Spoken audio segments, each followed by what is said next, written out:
আসসালামু আলাইকুম সবাইকে। সবাই আমার জন্য দোয়া করবেন। ফাইনালি আমি চলে যাচ্ছি দেশ ছেড়ে।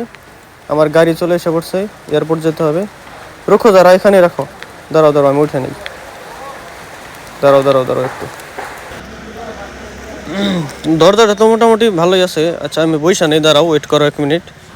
একটু করো, স্প্রে দিয়ে দাও একটু সুন্দর করে। হ্যাঁ, সুন্দর স্প্রে দিয়ে দাও, সুন্দরভাবে যাইতে পারি। সবাই দোয়া করবেন আমার জন্য। হ্যাঁ, রাস্তা ভালো না, কিছুই করার নেই। বিদায় বাংলাদেশ। সবাই ভালো থাকেন।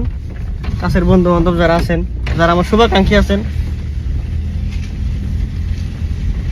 দোয়া করবেন প্রবাস জীবন যেন সুন্দর কাটে আমার।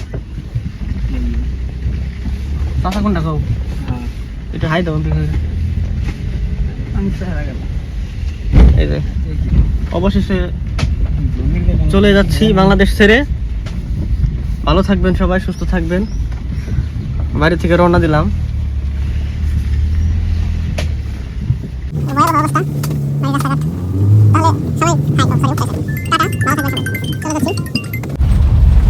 আপনারা তো আমার কথা কেউ বিশ্বাস করেন না। এই যে দেখেন, আমি কিছুদিন আগে সৌদি আরব গেছিলাম, কিন্তু আনফরচুনেটলি আমার বিমানের চাকার হাওয়া গেছিল, যার কারণে ইন্টারঘাট বাজারে বিমানটা ল্যান্ড করছিল। আমি সেই ফ্লাইটটা আবার ঘুরে আজকের তারিখে আনছি। ঠিক আছে, আজকে আমার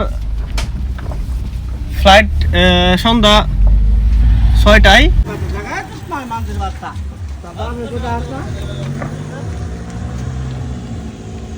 কিন্তু দুঃখের বিষয়, গাড়িটা আমার নিয়ে গেল না।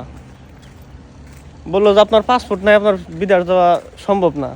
বিদায় করে দিল। যে দেখেন রাস্তার মাঝখানে নামাই দিয়ে চলে গেল। কোনো কথা হইলো?